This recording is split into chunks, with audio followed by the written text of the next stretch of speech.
Continuamos con el siguiente punto de la agenda. Por ello, invitamos a la periodista de Noticias Caracol, Alejandra Giraldo, y a sus invitados. Esta conversación tiene como objeto conocer las estrategias que se adelantan para la implementación del acuerdo de paz y los efectos e impactos que estas decisiones tienen en los territorios en donde se desarrollan actividades productivas. Alejandra, bienvenida y bienvenida a nuestras invitadas. Pues un especial agradecimiento a todas las personas que están dentro del auditorio pendientes de asistir a la charla que vamos a tener a continuación y especialmente a todos ustedes, los panelistas que han aceptado esta invitación. Es un privilegio tener la oportunidad de moderar este espacio de conversación, además con personas tan importantes, con puntos de vista tan diversos, que esperamos al final de este espacio nutran y nos aporte mayor conocimiento sobre algo de lo cual los colombianos estamos tan pendientes. Creo, me atrevería a decir que más que nunca, el tema de la paz. Bueno, este espacio está concebido para hablar de la paz total y del impacto de las actividades productivas en los territorios. En ese sentido, yo les propongo a ustedes, señoras y señores panelistas, que comencemos de lo global a lo particular, que hablemos de paz total, de lo que sabemos, de lo que no sabemos, y luego lo aterricemos al tema de las actividades productivas en los territorios mineros. Hay que decir que la paz total es uno de los pilares del gobierno nacional, una de las banderas, una apuesta muy ambiciosa, sin duda loable, por la cual se está jugando el todo por el todo del gobierno. Ayer escuchábamos al presidente Gustavo Petro en la Plaza de Bolívar diciendo: la paz va avanzando. ¿Cómo va avanzando? ¿En qué sentido va avanzando? La paz, sin duda alguna, es una paz llena de matices, una paz llena de muchas expectativas, de grandes esperanzas, especialmente para las comunidades donde la violencia campea a sus anchas. Pero también es una paz que deja muchas inquietudes en este momento, sobre las cuales se están cerniendo varias dudas, algunos malestares incluso por parte de quienes son críticos. Probablemente esos críticos tienen algunos sesgos, pero en términos generales es un tema que en este momento despierta el interés nacional, pero que tiene grandes pendientes. Y ese es el propósito de la charla que vamos a tener a continuación, es poner una vez más sobre el tapete ese tema tan sensible, ese tema tan importante, y que ojalá este auditorio, que representa un renglón muy importante para la economía del país, pueda encontrar alguna luz adicional, alguna información adicional sobre lo que ya conocemos los colombianos, sobre todo porque ustedes operan en esas zonas de influencia donde yo acabo de decir, la violencia se campea a sus anchas. Muy bien, vamos a ver qué tiene el gobierno en mente frente a esto. Para comenzar, quisiera preguntarles a ustedes, ¿cómo ven la paz total? ¿En qué estamos? ¿Vamos, no vamos a un norte certero? Y quisiera comenzar con usted, comisionado Rueda.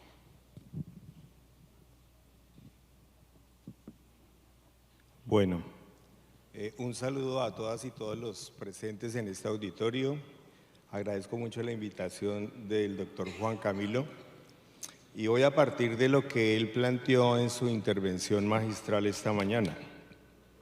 Los entornos de la minería se están desarrollando en una ilegalidad evidente. Esa ilegalidad evidente, ¿por qué es? ¿Cuáles son las razones? Y nuestra política de paz parte de reconocer los avances que se dieron a través de la Ley 975 y por supuesto del Acuerdo de Paz del Teatro Colón. Sin embargo, una serie de factores que no solamente son los que aquí enunció el doctor Vivanco, explican qué país nos encontramos el 7 de agosto. Una pandemia que posibilitó la consolidación de operaciones irregulares de diversos grupos armados a lo largo y ancho del país.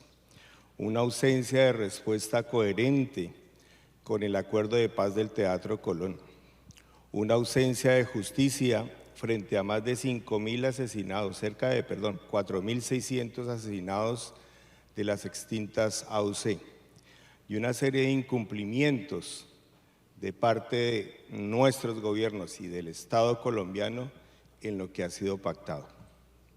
Y por supuesto, unos efectos muy concretos de esas dinámicas de violencia en esos territorios que siempre han tenido una presencia precaria del Estado, en el conjunto de sus instituciones, aparatos judiciales, aparatos administrativos, sin nombrar los derechos económicos, sociales y culturales, y donde casi siempre han sido otros quienes han ejercido esa autoridad, en algunos casos desde actores privados, sectores empresariales, y otros casos donde han sido estos grupos irregulares. Y el propósito de la paz total, a partir de esos aprendizajes, es lograr que por una primera vez en 200 años de vida republicana cese el uso de la violencia por razones políticas de manera definitiva y logremos reducir al máximo el ejercicio de las violencias ilícitas e ilegales para que haya una reconstrucción del Estado social y ambiental de derecho en esos territorios, que no son solamente lo que nos imaginamos, unos territorios lejanos y distantes de nuestras ciudades, sino en las mismas ciudades donde grupos armados son un Estado de hecho, sin derecho. Gracias, comisionado. Sandra Ramírez, usted hoy es producto de ese acuerdo que se gestó en el 2016, tiene una curul en el Congreso, hace parte de la democracia de este país. ¿Cómo ve usted ese camino que estamos transitando hacia la paz total? Bueno, muchísimas gracias, Alejandra. Mi saludo muy grande para todo el auditorio. Muchísimas gracias al doctor Juan Camilo por la invitación a esta convención, a este Congreso Nacional de Minería, que es muy importante que todos nos encontremos aquí. En el 2016, sí, efectivamente se firmó el acuerdo después de más de 50 años de guerra, de conflicto en nuestro país. Un conflicto que nos trajo muchísimo dolor, profundas heridas, hay que decirlo, heridas, dolor, pero hoy la firma del acuerdo nos abrió enormes posibilidades y gracias al acuerdo nos estamos encontrando con ustedes. Gracias al acuerdo me encuentro contigo, Alejandra, con Níger, con el doctor Danilo Rueda, con el doctor Chacón, nos encontramos en este panel, pero gracias al acuerdo estamos hablando hoy de avanzar en cómo construimos esa nueva sociedad más justa y equitativa, cómo construimos esta sociedad a partir de la diferencia sin que intermedie una sola bala más, sino que nos sentemos a dialogar y dialogamos escuchándonos y reconociéndonos. Dialogamos mirándonos a los ojos y diciendo que cada uno de nosotros y de nosotras somos importantes. Y esta curul que hoy representamos en el Congreso de la República también es abrir la puerta a la participación, particularmente de las mujeres en el Congreso de la República, pero de otros sectores importantísimos en nuestro país. ¿Y cuáles serían? El campesinado, por ejemplo, Alejandra. Eso, no solamente el campesinado, minería, que esté presente en el Congreso de la República, porque es desde allí donde se legisla. Y se legisla para todo Colombia, para toda la sociedad. No legislamos para un solo sector. Entonces, esta firma del acuerdo y caminando hacia la paz total, transitando hacia la paz total, ¿qué significa? Primero que todo, implementar el acuerdo que se firmó, porque nos va a permitir superar las causas que han originado el conflicto colombiano, la guerra en Colombia. Y la guerra nos ha comprometido a todas, a todos y a toda la sociedad. De una u otra manera hemos sido afectados por esta guerra. Y la firma del acuerdo significa eso.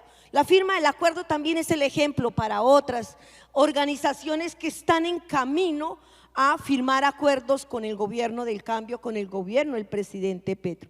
Eso. ¿Y qué hacemos nosotros? Caminar, transitar hacia la paz total.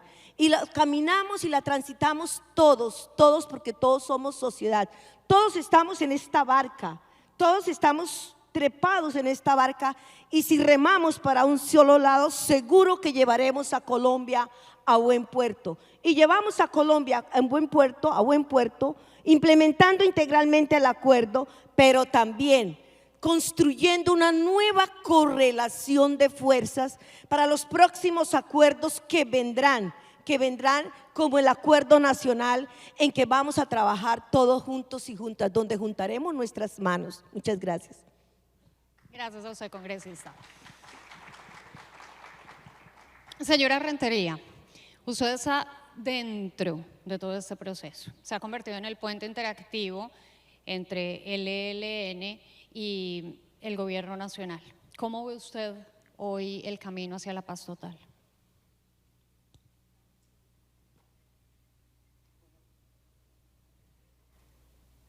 Muchísimas gracias, en primer lugar, al señor Camilo, a todo su equipo, todos los presentes, a mis colaboradores, de una u otra forma, digo colaboradores, todos los que estamos trabajando en pro de la paz, aportando pues desde cada uno de los escenarios posibles como colombianos y colombianas.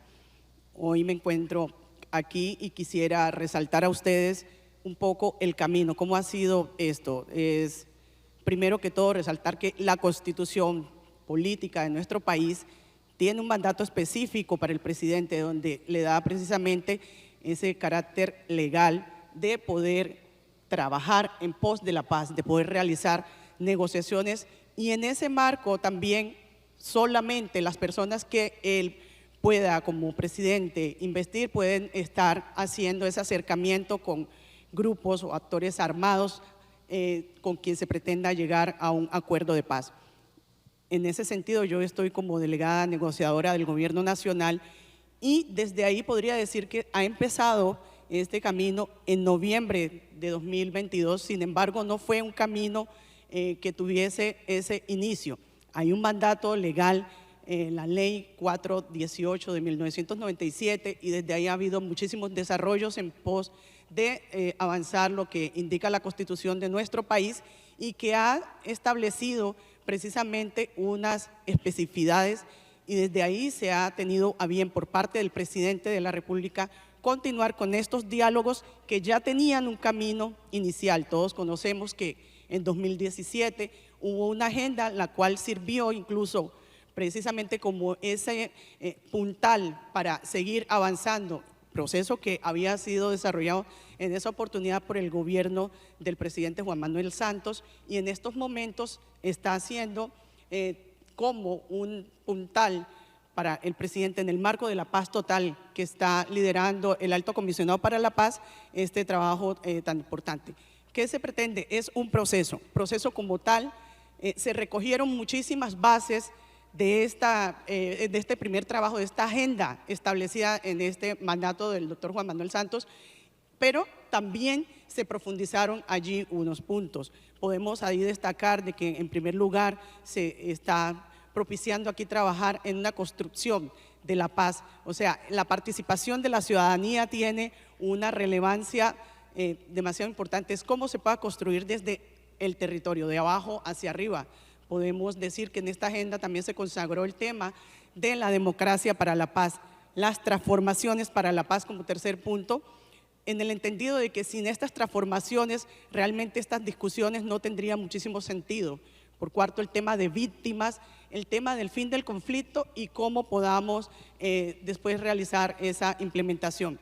Aquí a resaltar que en esos momentos llevamos 4 ciclos, iríamos al quinto, en donde se ha logrado ya unos avances significativos. ¿En qué sentido? Este es un proceso y como tal, así tendría que ser entendido por todos y todas, y que no sale de la noche a la mañana. Tiene todas las dificultades, sí, pero también se ha podido determinar que hay una gran expectativa, un gran interés en que podamos avanzar. Desde ahí se ha podido organizar el tema, el primer punto de participación de la ciudadanía. Está en estos momentos en construcción, y aquí se pretende es esa articulación no solamente del gobierno con el ELN para indicar cómo debe ser ese proceso de paz, cómo debe ser esa participación de la sociedad civil en esta construcción, sino de todos los sectores. Ahí se ha tenido a bien considerar que son 30 sectores con 81 delegados, varios de los aquí presentes precisamente son parte de esta gran apuesta, y creería de que es un camino como podamos nosotros allí aportar, no solamente los más excluidos, los sectores empresariales, los diferentes gremios y asociaciones del país está recogiendo. También se pudo avanzar en el tema de cese al fuego. Sabemos que desde el 3 de agosto viene desarrollándose y que no acabará de la noche a la mañana, pero sí ya hay un camino. El camino en estos momentos podría decirse de que está el ELN haciendo todo este tema de pedagogía.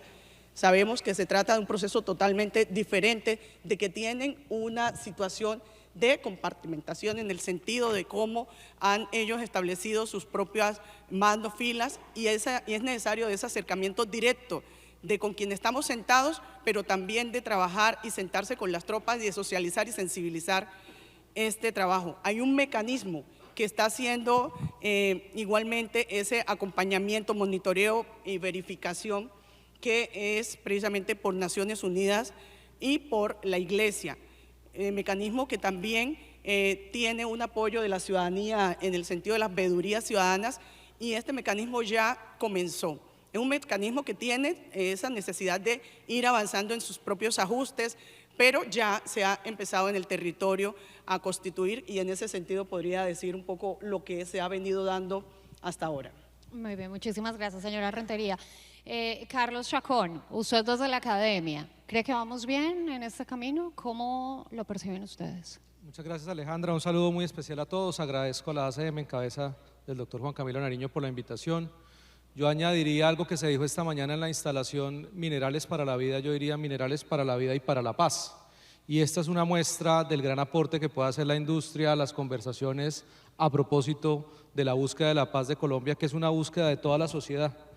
Creo que todos estamos en esta sala convencidos que si al gobierno le va bien en la búsqueda de la paz, a todos nos irá bien, pero si le va mal, pues a todos nos irá muy mal.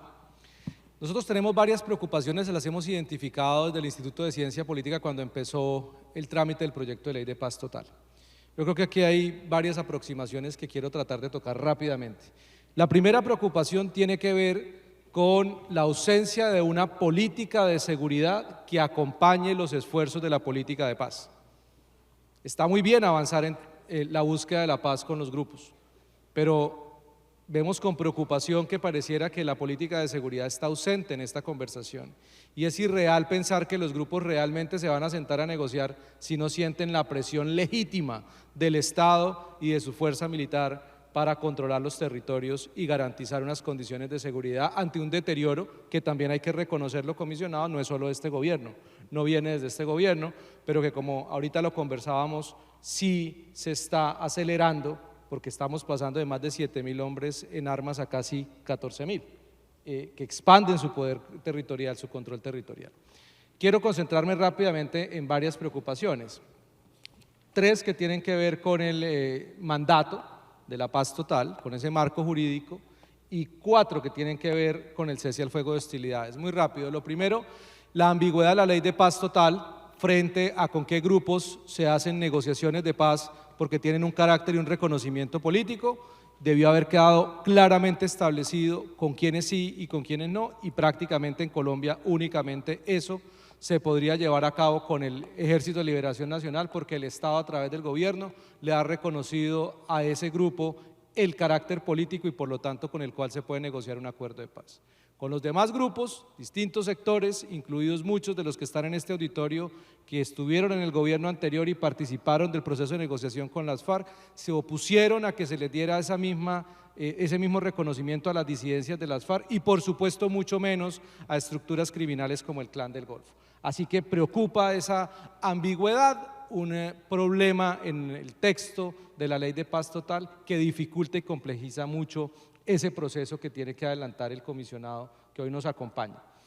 Es decir, no se le debe dar ese reconocimiento político. Lo otro, la falta del marco normativo para el sometimiento, que es el instrumento que se debería estar utilizando para hablar con los otros grupos criminales que hoy tienen un incentivo perverso para entonces expandir el control territorial, aumentar los niveles de violencia con aras de buscar un reconocimiento político y por lo tanto unas condiciones mucho más favorables. Y ahí, por supuesto, también la falta de unas líneas rojas sobre qué se puede negociar y qué no. Hoy nos decía, la charla que nos antecedió nos decía con quiénes y cómo. Yo creo que también es importante el qué se va a negociar y en eso la sociedad civil tiene que tener muy claro qué se va a negociar, qué se va a acordar. Sobre el cese al fuego, 4 cosas rápidas. Lo primero, muy bien el protocolo de monitoreo y verificación, lo dijimos nosotros desde el año pasado, cuando iniciaron las negociaciones, eso tiene que ser claro, transparente, se están haciendo los esfuerzos. Preocupan, doctora Nigeria, que en el informe, en el comunicado del cuarto ciclo no se mencionó nada sobre ese informe de monitoreo y verificación. Con los otros grupos tampoco está claro no solamente cuáles van a ser los protocolos, sino si realmente vamos a tener las capacidades para simultáneamente tener varios mecanismos de protocolos de monitoreo y verificación al tiempo que se adelantan negociaciones simultáneas con múltiples ceses al fuego con distintas estructuras criminales. Es un tema operativo que preocupa, pero que si el gobierno explica efectivamente cómo lo va a hacer y si tiene claridades, pues va a ser sencillo hacerle seguimiento. Pero acá hay un tema central, o hay 2 temas centrales. Está claro que una cosa es el cese al fuego y otra cosa es el cese de hostilidades, pero la situación humanitaria en muchos territorios del país demanda que hablemos de máximos humanitarios, no de mínimos humanitarios. Es que tenemos en Chocó poblaciones confinadas y necesitamos responder a esa situación. La situación de violencia es insostenible en muchos lugares del país. Es importante que se definan cuáles van a ser esas líneas rojas. Yo sé que hablamos de líneas verdes color esperanza, pero el país necesita y las comunidades que están sufriendo la violencia necesitan líneas rojas. Y aquí hay un tema muy importante con el que quiero cerrar y es, está muy bien que se haga el registro y la verificación de los hechos, eso ya se está haciendo en el marco de las negociaciones con el ELN y seguramente cuando se definan los protocolos con los otros grupos se tendrá que hacer, pero esto no se puede quedar solamente en el registro y verificación. ¿Cómo van a actuar las mesas de negociación? ¿Cuáles van a ser las líneas rojas en caso de que sea insostenible la situación de violencia? No solamente por la ausencia de enfrentamientos entre los grupos y la fuerza pública, sino el resultado de la violencia que derive de los enfrentamientos entre grupos criminales y del hostigamiento a la comunidad con delitos que están creciendo como la extorsión y el secuestro. Entonces, es necesario saber qué va a hacer la mesa y qué va a hacer el gobierno para reducir los incidentes y garantizar que se cumpla el objetivo de un cese al fuego, que es proteger a la población civil de los enfrentamientos entre esos grupos y el Estado y garantizar unas condiciones de seguridad. Gracias. Eso es como una calificación de 1 a 5, ¿de cuánto? Como de… ¿Una qué? Una calificación de 1 a 5, ¿de cuánto? ¿Cómo vamos? Yo creo que es muy difícil hacerlo así, pero creo que la situación es crítica. Yo creo que se están haciendo esfuerzos, pero hace falta, la voluntad está, lo que hace falta aquí es estrategia, es política, Exacto. es definición. Esa era mi segunda pregunta. Todo lo que usted nos expone podría estar contenido en la estrategia y escuchábamos hace unos minutos al doctor Vivanco que decía, yo no tengo clara la estrategia. ¿Usted tiene clara la estrategia, Carlos Chacón? No. ¿Usted, congresista, tiene clara la estrategia que hoy nos está conduciendo en la búsqueda de la paz total? Hola. Gracias, Alejandra. No, para tener una estrategia hay que tener unas herramientas y aquí hay que ser autocrítico el colectivo del Congreso de la República. ¿Y por qué autocrítico? No ha facilitado esas herramientas que se necesitan para poder negociar, dialogar con grupos armados que persisten. Por ejemplo, en marzo se archivó la ley de sometimiento. Hay un nuevo concepto y un nuevo articulado, pero aún no se ha radicado. Y eso es una herramienta que necesita el gobierno para poder iniciar diálogos con grupos armados, aparte porque la ley 418 modificada, que es la ley 2272, que sí da un marco jurídico, pero por ejemplo, ¿para quién? Como para el ELN, con quien se han continuado los diálogos. Entonces hay que dar esos marcos jurídicos para poder pensar la estrategia. se puede tener voluntad política, y la tiene, y el gobierno nacional la tiene. Lo sabe muy bien el doctor Danilo Rueda, pero si no tienen las herramientas jurídicas, es difícil avanzar en esta estrategia. Gracias, Alejandra. Yo quisiera que el auditorio me dijera, alzara las manos las personas que no tienen clara la estrategia que hoy está llevando al país a la búsqueda de la paz total, que no lo tienen claro, que hoy tienen muchos grises y no entienden hacia dónde estamos yendo. Gracias. Señora Nigeria Rentería, eso es un insumo importantísimo. Yo primero le voy a hacer una pregunta a la señora Nigeria. Si esa estrategia está clara dentro de las conversaciones y los ciclos que se adelantan con el ELN.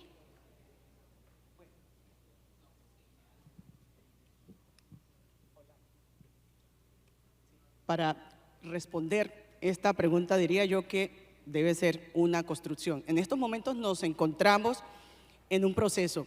Se ha iniciado y se ha realizado lo que es una agenda. Hablo del tema del ELN, que es donde estoy delegada. Esto hace parte de la paz total, ¿cierto? Pero es un proceso que ha iniciado. Nosotros tendríamos también que entrar a revisar cómo han sido los procesos de paz en el mundo. Ninguno de una ya salió con todo organizado. No es así. Precisamente ese es un diálogo entre diferentes, es un diálogo donde vamos aportando. Tenemos unas líneas iniciales que ya están establecidas, pero estas líneas también se han publicado. Aquí hay un tema que se desconoce un poco, donde en la Oficina del Alto Comisionado para la Paz hay una página específica donde se publican todos los acuerdos hasta ahora alcanzados. Hay también unas especificidades en el sentido de que se ha ido teniendo el tema de revisar cómo es el tema humanitario, que tú estabas hace un momento preguntando. ¿En qué sentido? Hay unas zonas críticas también donde no podría esperarse hasta el final del desarrollo de este proceso para empezar a trabajarse allí.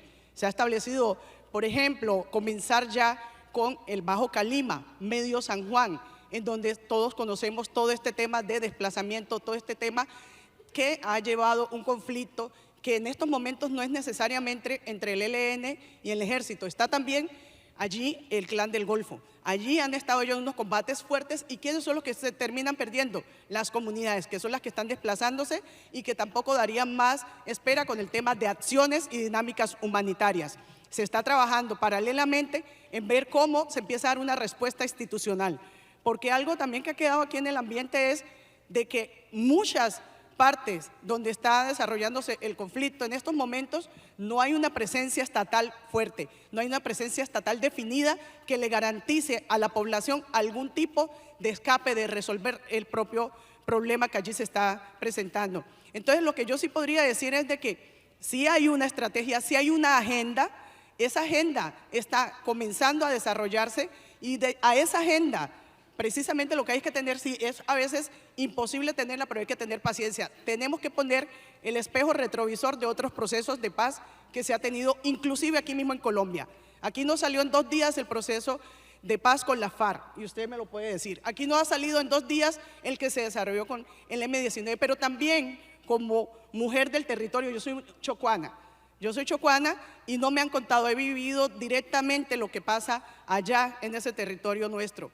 Es muy complejo decir que esperemos hasta que todo esté hecho para que empiecen a desarrollarse allí tal vez estas discusiones, y precisamente esa invitación es de que todos los sectores que están siendo convocados puedan participar y aportar. Allí hay una gran responsabilidad del sector empresarial de decir, listo, vamos a apoyar y a arropar este proceso, hacer las críticas y hacerlas adentro. Esa es una de las diferencias que hay en este momento, en este proceso, pero también es una gran oportunidad.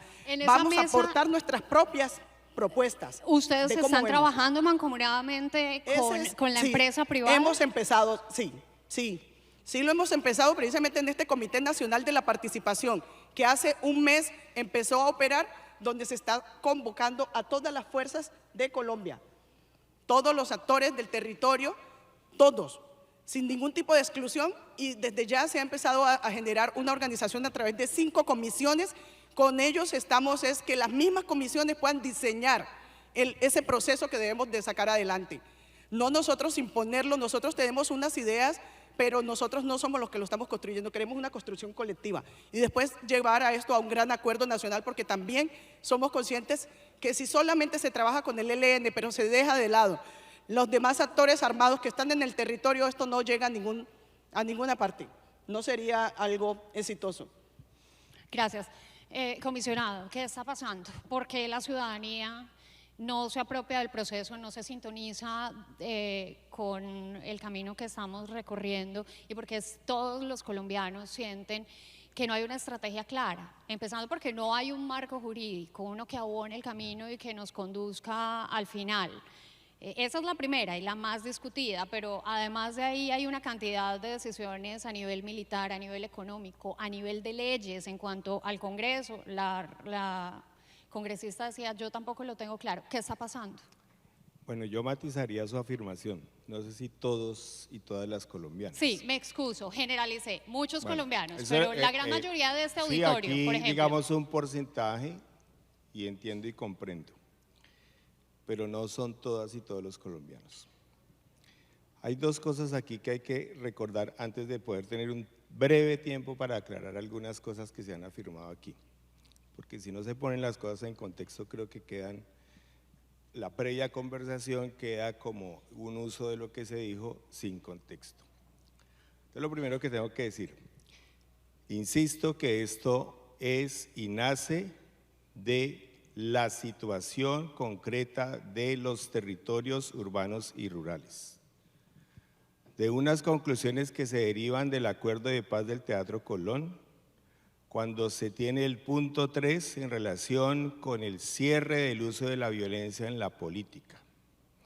2, cuando hay unos planes de desarrollo con un enfoque territorial que son inaplicables porque hay nuevas dinámicas de violencia o una reingeniería de las violencias en los territorios. 3, hay unas conclusiones que se derivan de un asunto que quedó en el capítulo de víctimas, que se refiere a la Comisión de la Verdad, con unas conclusiones y recomendaciones que fueron acogidas por nuestro presidente y su vicepresidenta, donde se dice hay que dialogar con todo el mundo. Ahora, ¿qué significa eso? ¿Que se dejó de usar la fuerza en los territorios? No.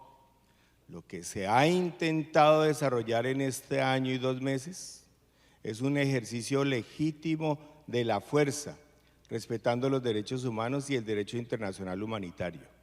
Por eso, cuando se afirma distorsionadamente en los medios de información, tal vez por problemas de comunicación y precisión en la comunicación, no hay bombardeos cuando hay información de que en esos lugares hay niños y niñas.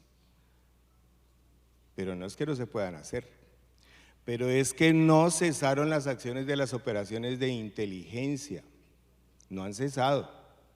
Pero además es que hay un nuevo enfoque frente al tema de las economías ilícitas. No solamente la discusión mundial que se propone frente al tema de qué hacemos con el fracaso de una política contra las drogas, discusión que inició el expresidente César Gaviria, que ha retomado el expresidente Juan Manuel Santos y que lo ha puesto a la discusión mundial.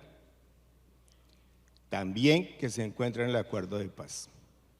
Pero adicionalmente a esa situación de discusiones que desbordan el ámbito colombiano, todo lo que estamos desarrollando se enmarca en la Constitución y la ley vigente y las decisiones de la Corte Constitucional en materia de orden público y de construcción de paz.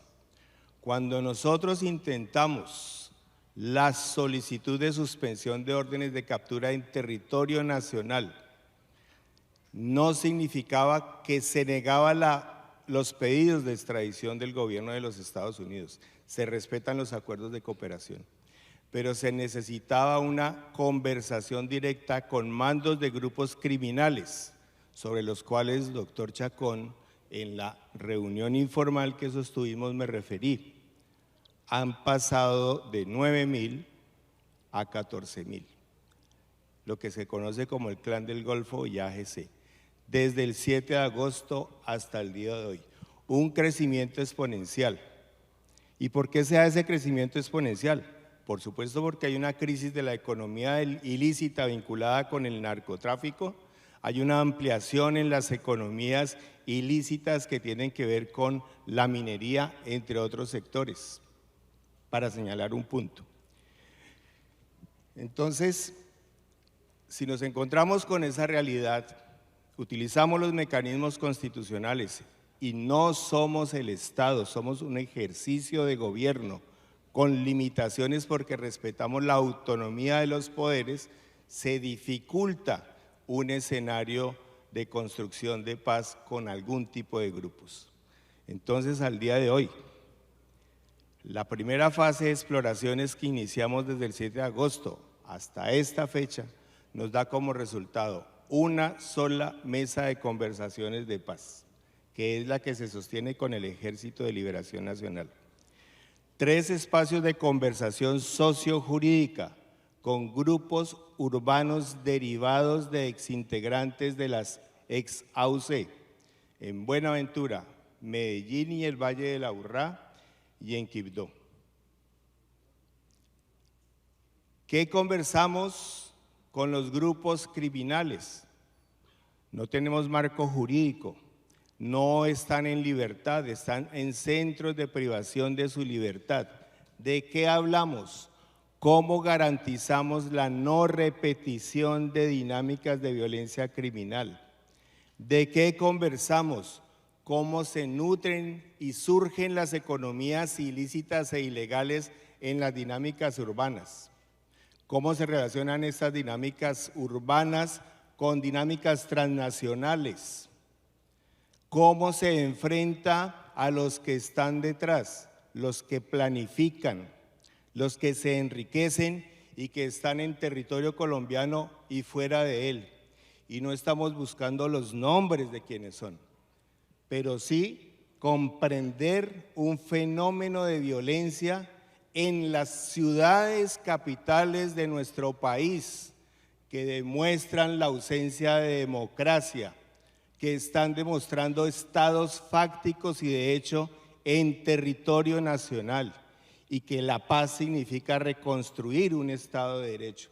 Entonces solamente tenemos una mesa de diálogo, lo demás son fase de acercamientos. En total, ¿cuántos procesos están dentro de ese paquete de búsqueda? En este momento tenemos líneas de comunicación con 8 procesos de grupos armados. Y le pregunto una cosa, de esos 8 procesos, ¿cuántos tienen el camino pavimentado? Uno solo, el ELN. Lo demás no existe como mesa de diálogo. No existe. ¿Y en el entretanto qué? Pues en el entretanto actuamos conforme a lo que tenemos. ¿Qué tenemos? Insisto, un enfoque de política de seguridad nuevo,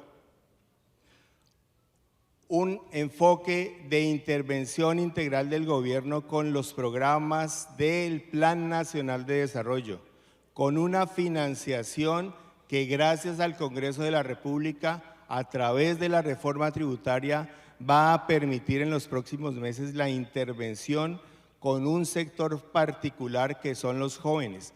¿Y por qué los jóvenes? Ustedes pregunten, no a mí, a los organismos de seguridad del Estado. ¿Cuántos jóvenes tiene hoy el Ejército de Liberación Nacional? ¿Cómo pasaron de ser 3.000 hombres a más de 5.000 al 7 de agosto del año pasado? ¿Cómo crecieron a 3.000 hombres en armas las llamadas MC-FARC? ¿Cómo crecieron 1.800 a 2.000 hombres las llamadas FARC Segunda Marquetalia? ¿Cómo crecieron de 9.000, y eso sí lo asumimos como gobierno, de 9.000 a 14.000 integrantes de las llamadas AGC, los 1.200 de las llamadas autodefensas conquistadores de la Sierra Nevada de Santa Marta, los 16 grupos armados en Medellín y el Valle de la Aburrá, que vienen desde la época de Pablo Escobar y luego Don Berna, que dicen ellos son cerca de 12.000 jóvenes en armas. Ya hablemos de los 1.200 de Quibdó, ya hablemos de los 2.400 que controlan la economía legal e ilegal en Buenaventura. En Buenaventura, el puerto más importante de Colombia. Nacieron en este país, están en este país. Desconocer la realidad de nuestro país nos lleva a incurrir en errores. Por eso cuando el doctor Juan Camilo dice aquí, nuestro entorno de ilegalidad profunda, afirmó. Es esa profundidad de la que debemos hablar cuando hablemos de la paz. ¿Queremos democracia? ¿Cómo la reconstruimos? Y esta política de paz es de inclusión. Y por eso en la mesa con el Ejército de Liberación Nacional están expresiones de la oposición política, expresiones del sector de la economía. Y nosotros hoy las invitamos y los invitamos a que se vinculen a los otros espacios de conversación que podamos tener con cualquiera de estos grupos armados. Nosotros no estamos haciendo trampas ni estamos negociando impunidades. Nosotros estamos con una política de gobierno transversal e integral, reconstruir el Estado de Derecho en Colombia, en esos territorios y con esas poblaciones que no han experimentado qué es vivir en una democracia. Comisionado, ¿hasta dónde debe extenderse la mano generosa del gobierno dentro de todo este proceso? Se lo digo, yo no sé contestar todas las preguntas que usted pone sobre la mesa, sobre cómo se incrementaron los hombres en diferentes grupos criminales, pero yo sí le puedo preguntar a usted cómo se explica el incremento, por ejemplo, en las cifras de extorsión en territorios. Ahorita en esa conversación informal que sostuvimos, nos decía un minero que en Anorí, Antioquia, aumentó considerablemente.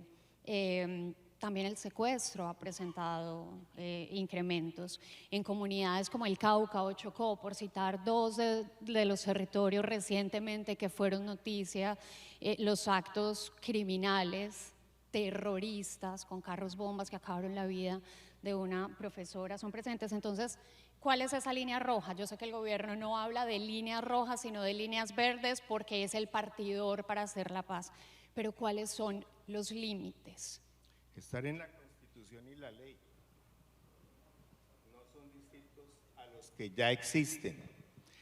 La preocupación que expresó el doctor Vivanco de los estándares internacionales, tenemos clarísimo, aquí no estamos ni pactando impunidades ni estamos desconociendo la responsabilidad en crímenes de lesa humanidad y crímenes de guerra, de nadie. Si ese actor comete crímenes de lesa humanidad y crímenes de guerra. Está clarísimo el DIH, no hay impunidad y cada hecho de violencia tiene un ejercicio inmediato de exigencia y de trazabilidad porque sabemos que eso genera desconfianza.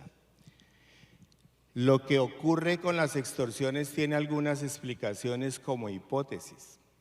Uno, las ganancias derivadas del narcotráfico se han limitado porque hubo una acumulación en la pandemia de pasta de hoja de coca. Dos, porque las operaciones de interdicción aérea en combinación con otros países del mundo está generando incautaciones efectivas.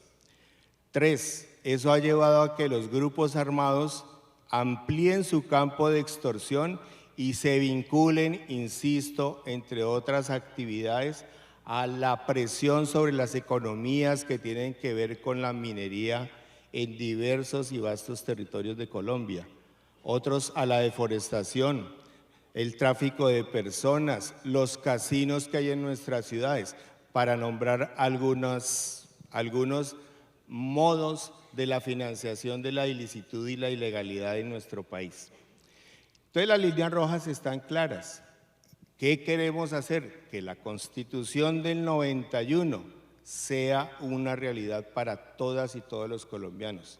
Aquí no se trata, insisto, ni de pactar impunidades, sino de generar las garantías y las condiciones básicas para que todos los colombianos tengan condiciones básicas satisfechas, que imposibiliten y legitimen el uso de la violencia por razones políticas o la vinculación de todos estos jóvenes en las economías ilegales e ilícitas. Ya se nos acabó el tiempo, hace como 10 minutos, pero obviamente tenemos que hacer foco en el sector minero dentro de todo este proceso de la paz total, así que súper cortico. Dentro de esa exploración con el ELN, ¿hay un capítulo en particular para la industria minera extractiva en el país?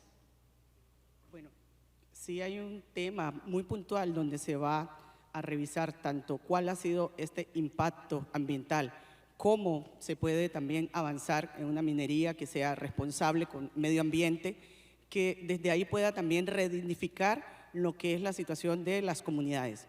Claro que tiene que ser esto discutido. Igualmente el tema de la minería ilegal, cómo ha tenido cada vez mucha más incidencia en el territorio, muchísimo más daño, cómo se ha permeado tanto de que este uso de mercurio, a pesar de que está esta ley, la de 1685 de 2013, diciendo a partir de 2018 se frena el uso de mercurio, sigue utilizándose en grandes medidas, generando unos daños ambientales terribles a la población, pero también al medio ambiente. Entonces, creo que es un tema que tenemos que revisar. Hay ya un marco constitucional, la sentencia T622, que ha sido uno de estos ejemplos que dice hay que revisar cómo el tema ambiental va puesto de primera mano como un sujeto de derechos, como víctimas en el marco de todo este conflicto. Entonces, creería yo de que aportar desde este fortalecimiento que se ha venido haciendo con la minería legal, pero también revisando cómo se minimizan los impactos negativos que de una u otra forma deja, pero también un llamado a revisar el tema de esta minería tradicional ancestral que por años perduró en el territorio, pero ahora ha sido dejada de lado. Carlos, ¿usted cree que se está haciendo el suficiente trabajo de la mano de la empresa privada? Y puntualmente, ¿cuál debería ser el rol de la minería extractiva en la paz total? El rol de todos los colombianos. Yo creo que aquí hay toda una voluntad del sector privado de aportar. Hay experiencias, el Observatorio de Inversión Privada, por ejemplo, muestra todos los aportes que se dieron en la implementación de los acuerdos del Teatro Colón luego de que el sector privado llegó a los territorios. Eso es algo que destacar y es una experiencia aprendida, la voluntad de sumarse a esto. Ahora, para que el sector privado pueda hacer esos aportes necesita garantías de seguridad, necesita que se enfrente toda la cadena de valor y suministro de la extracción ilícita de minerales, que se enfrente con contundencia.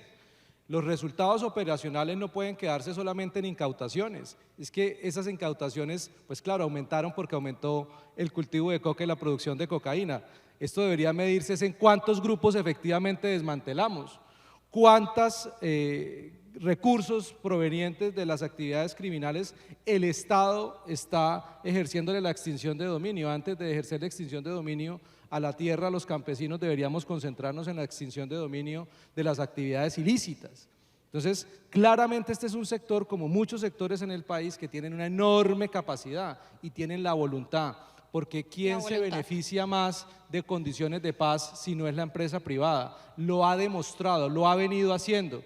Por eso la frase de minerales para la vida es minerales para la vida y para la paz. Esa es una premisa que sale de este Congreso, pero necesitan un gobierno que entienda que también es necesaria su presencia en los territorios con la fuerza pública. Solo déjeme terminar con esto, Alejandro. Vea, un mal proceso de paz va a llevar a que la empresa no tenga condiciones de seguridad, cierre, haya desempleo y haya un grave deterioro de las condiciones medioambientales. El martes de la próxima semana vamos a presentar en el Instituto de Ciencia Política un informe sobre los pasivos ambientales de la minería ilegal. Mal contadas 6.000 hectáreas, incluidos parques nacionales naturales, fuentes hídricas que hacen parte del Plan Nacional de Desarrollo como una prioridad. 6.000 hectáreas que son afectadas por la minería ilegal. Si hay voluntad de este gobierno de priorizar la vida, priorizar la protección del medio ambiente por temas de cambio climático, pues tiene que hacer todo un esfuerzo para garantizar las condiciones de seguridad y combatir la ilegalidad.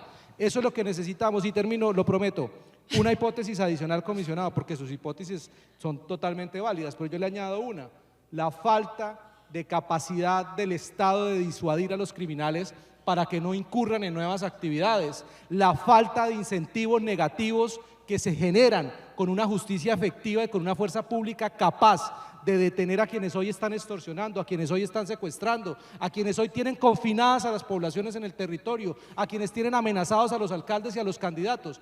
Esa es una hipótesis que también complementa las demás hipótesis.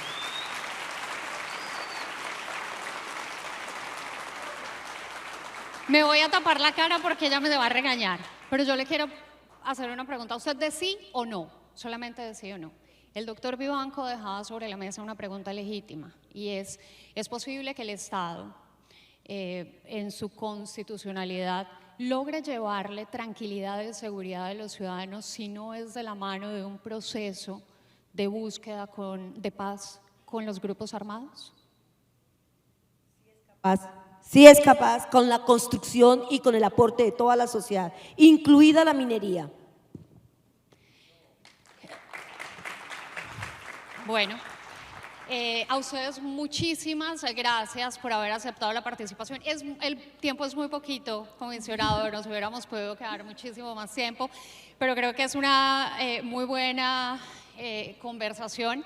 Ustedes ya sacarán sus conclusiones. A ustedes muchísimas gracias. Señora Sandra, muchas gracias. Señora Rentería, inmensas gracias y muchísima suerte. Carlos Chacón, mil gracias. Y comisionado, le reiteramos el mensaje de que todos, diferente, independiente de las altisonancias políticas, deseamos profundamente la paz. Ojalá les vaya muy bien, porque si a ustedes les va bien, a todos nosotros nos va bien. A ustedes gracias.